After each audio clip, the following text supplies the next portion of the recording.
चलिए, आज का टॉपिक है अपना गुडविल। नेक्स्ट जो अपना टॉपिक है वो है गुडविल। गुडविल क्या होती है और किस तरह की गुडविल होती है, उसका वैल्यूएशन कैसे किया जाता है। मतलब आज अपन पूरा गुडविल का ओवरऑल पूरा कॉन्सेप्ट क्लियर करने वाले हैं। पूरा कॉन्सेप्ट इसका अपन इस वीडियो में कवर करेंगे। सबसे पहले बात करते हैं कि गुडविल क्या होती है। तो goodwill it is the value of benefit और एडवांटेज। गुडविल एक वैल्यू है। वैल्यू किसकी है? एक बेनिफिट यानी एक फायदा मिल रहा है या एक एडवांटेज आपको मिल रहा है जो कि अपने बिजनेस को है has because of the factors. कुछ तथ्यों की वजह से। वो तथ्य क्या हो सकते हैं?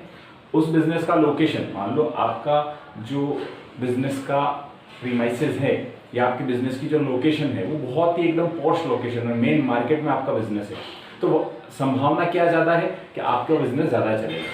ठीक है, तो आपके बिजनेस की गुडविल ज़्यादा होगी। तो लोकेशन की वजह से गुडविल हो सकती है। आपके कॉन्टैक्ट्स बहुत अच्छे हैं बिजनेस के अंदर, सभी लोगों से कॉन्टैक्ट बहुत अच्छे हैं आपके, तो फेवरेबल कॉन्टैक्ट की वजह से आपकी गुडविल हो सकती है।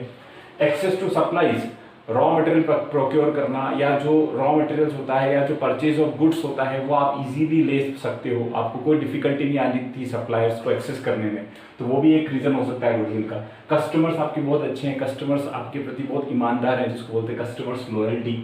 तो ये सारे रीजंस हो सकते हैं एक बिजनेस में प्रॉफिट को इंक्रीज करने के।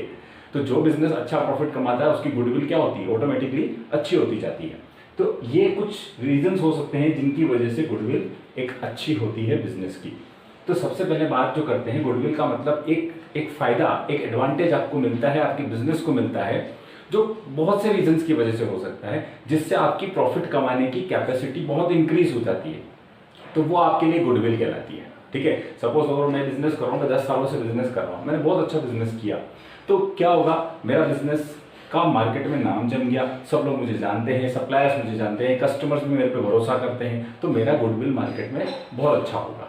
तो बिजनेस में जब अकाउंटिंग होती है तो गुडविल को भी वैल्यू किया जाता है कि भाई मेरे बिजनेस की गुडविल की वैल्यू आज कितनी है, बुक्स ऑफ अकाउंट्स में मेरे गुडविल की वैल्यू कितनी है वो देखनी होती है अपने को। उसके लिए अपन ये कंसेप्ट आगे पढ़ रहे हैं। अपने को करना है वैल्यूएशन ऑफ गुडविल कि गुडविल कितने रुपए की वैल्यू होगी मेरे बिजनेस की, तो उसको निकालने के अलग अलग मेथड्स होते हैं, तो वही अपने को देखना है आगे।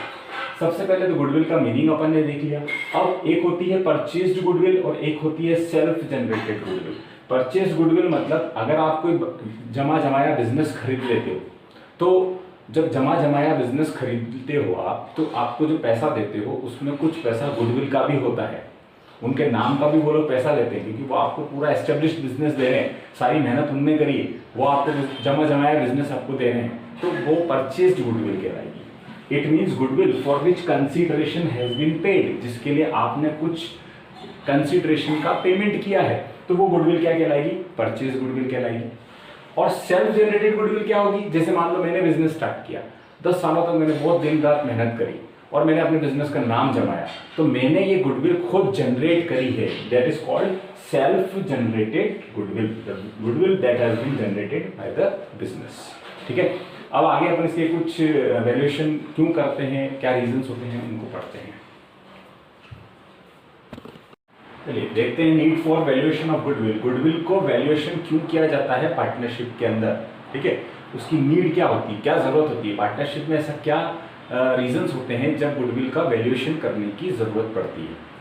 पहला रीजन है when there is change in the profit sharing ratio. Profit sharing ratio मतलब पीएसआर। पीएसआर यानी किस रेशियो में सारे पार्टनर्स आपस में प्रॉफिट या लॉस को डिस्ट्रीब्यूट करेंगे, शेयर करेंगे। तो अगर पीएसआर में, प्रॉफिट शेयरिंग रेशियो में चेंजेस आता है तो उस समय गुडविल का वैल्यूएशन किया जाता है। जैसे मान लो पहले 1:1 में प्रॉफिट और लॉस को शेयर कर रहे थे और बाद में मान लो चेंज होकर के 2:2:1 हो गया। ठीक है, तो उस समय आपको जरूरत पड़ेगी need for valuation of goodwill. Second है when there is admission of partner. जब पार्टनर का, नए पार्टनर का बिजनेस के अंदर एडमिशन होता है, नया पार्टनर बिजनेस के अंदर आता है, तो उस समय सारा कुछ देखा जाता है, क्योंकि नया पार्टनर जब बिजनेस में आ रहा है तो उससे सारी चीजें, गुडविल का पैसा लिया जाएगा, है ना। तो गुडविल का पैसा लेने के लिए आपको पहले गुडविल को वैल्यू तो करना पड़ेगा, तो इसलिए अपने को जरूरत होती है need for valuation of goodwill. When a partner retires और डाइज, जब पार्टनर बिजनेस से चले जाता है तो दो तरह से जा सकता है, या तो खुद चले जाए जिसको बोलते हैं रिटायर होता है, या फिर वो किसी पार्टनर की डेथ हो जाती है, तो वो भी एक तरह से बिजनेस से आउट हो जाता है। तो उस समय भी जरूरत होती है गुडविल की, क्योंकि जब भी कोई पार्टनर जाएगा तो उसने पुरानी जो मेहनत करी होती है उसका भी पैसा लेकर के जाएगा।